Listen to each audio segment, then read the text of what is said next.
Hello friends, welcome back to the channel today. Today we're going to be talking about a very important subject, and that is why adopt from China when it's so expensive and you can adopt in the United States and it's basically free through the foster care system.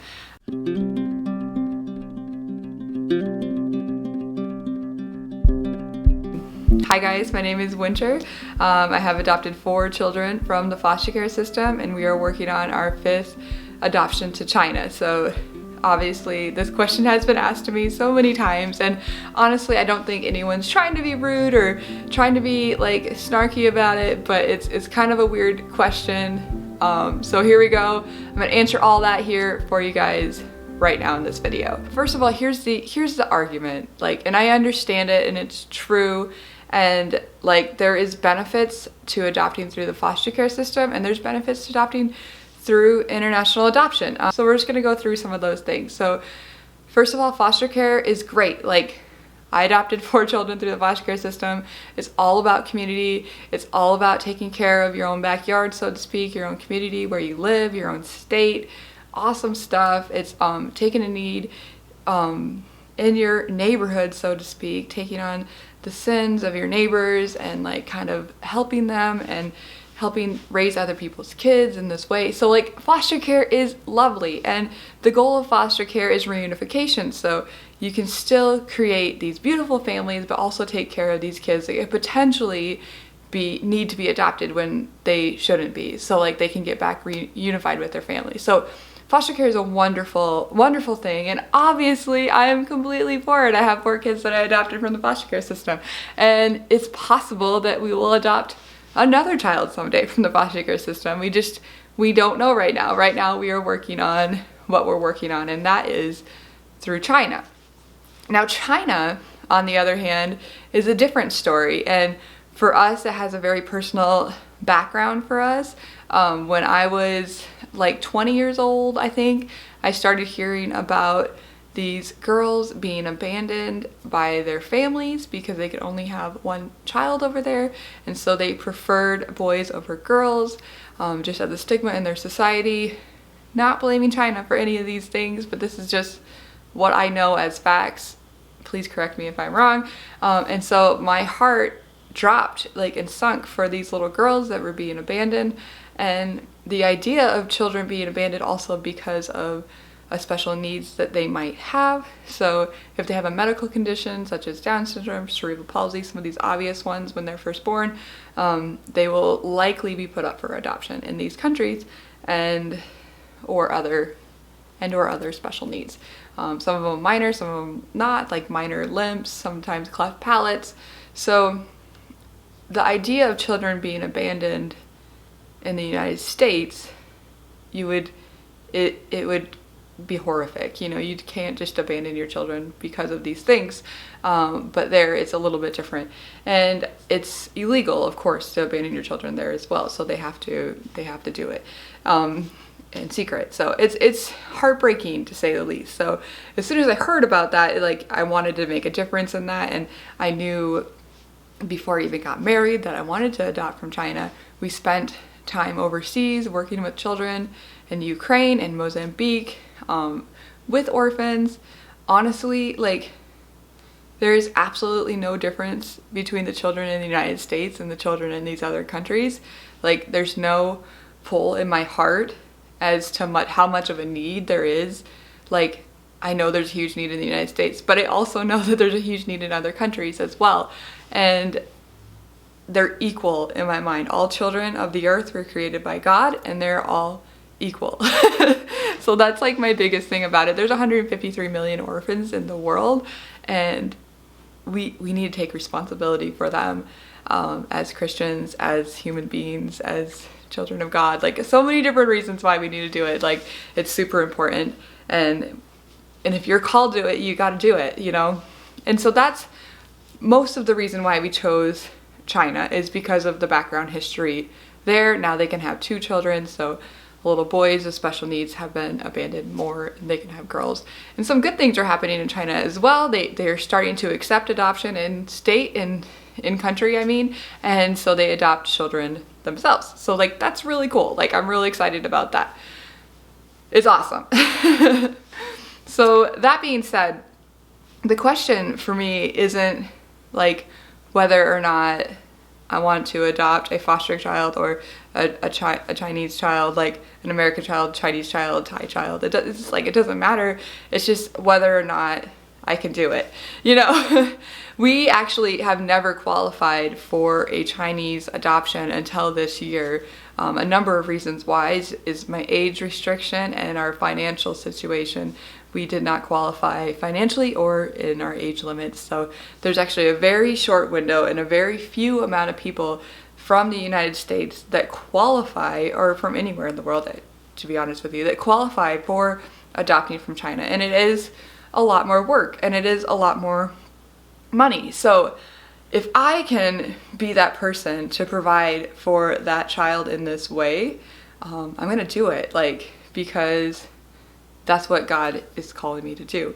And also I do feel like our child is in China, so we gotta go get them. If your child is anywhere in the world, you gotta go get them.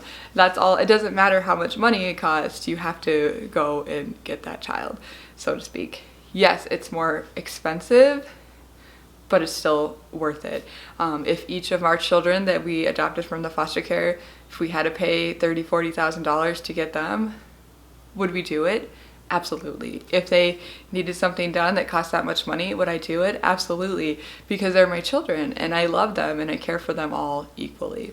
I kind of wanted to like compare it to like a humanitarian effort too. Like there's that scripture in the Bible where it talks about caring for orphans and widows.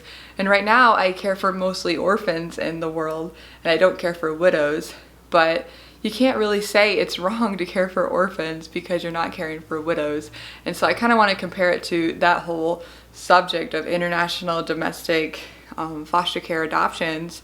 Like there's no verses here, guys. It's how can we help as a whole? So maybe in your heart you're like, foster care just makes sense for my family, like financially and for these reasons. Then you should totally adopt from the foster care system. Sometimes I want to be like sassy about it, but like these questions, but I honestly know that people are just genuinely curious and they want to know why. Because like it's something to think about, because financial things are something people think about. So I also like was talking to a friend the other day about it, and it was like saying I'm only gonna pick up, like, let's say you really care about the environment.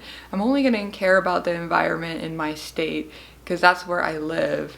But I'm not going to care about the ocean because the ocean is super far away. I live in South Dakota.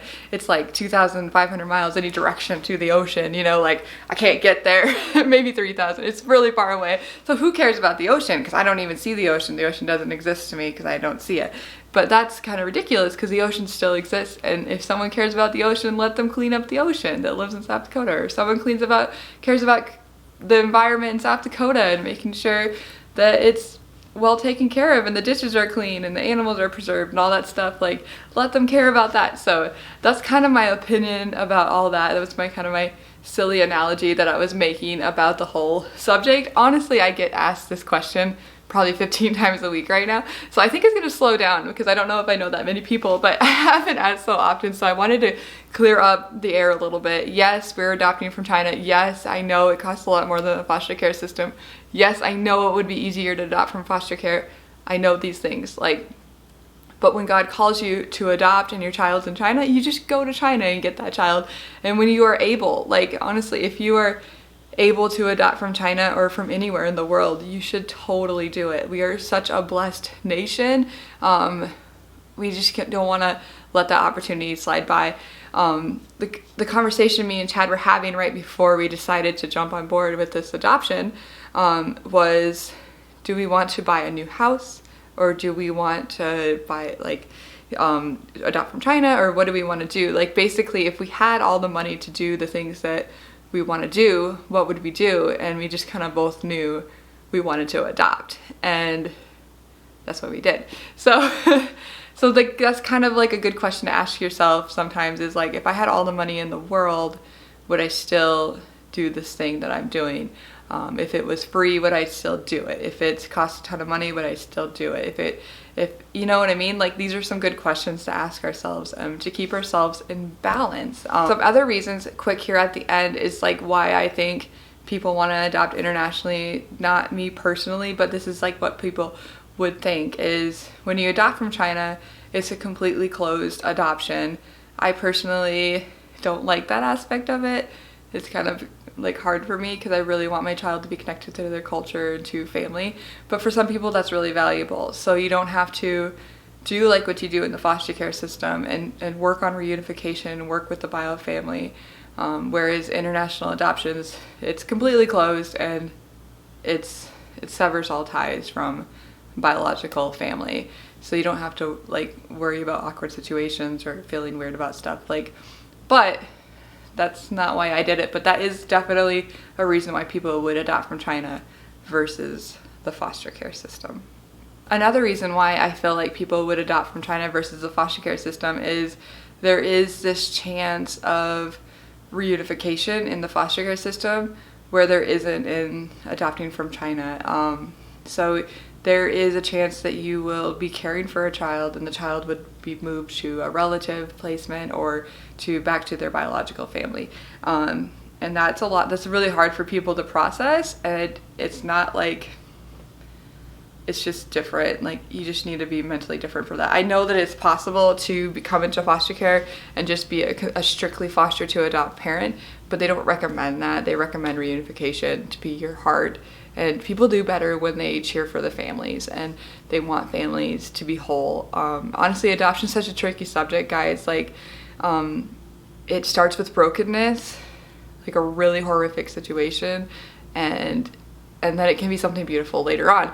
But it starts with a horrific beginning story. So adoption's tricky in that sense. So we want to champion these children to be able to be with their biological families forever. If that is a possibility, even in the slightest bit, it'd be better for them to be with their biological family than with us, if it's possible, to eliminate that trauma. But kind of going on a rant about that. Anyways, I hope that makes sense to you guys. And I hope that cleared the air about why to adopt from China versus foster care system. There really isn't a good why. It's just wherever you're led to adopt, that's where you should adopt. If God says you need to adopt from Uganda, you go to Uganda and you adopt from Uganda. If it's like for Haiti, you go and adopt from Haiti. For Ukraine, go to Ukraine. If it's foster care, awesome. If it's infant adoption, domestically, do that well. Like, there's no right or wrong answer here. It's all good. It's all awesome. It's all stuff that I love. So that's really cool. So anyways, I hope that cleared up some questions. I hope everyone has a fantastic weekend, and I hope you all have the best day ever. We'll see you next time. Bye.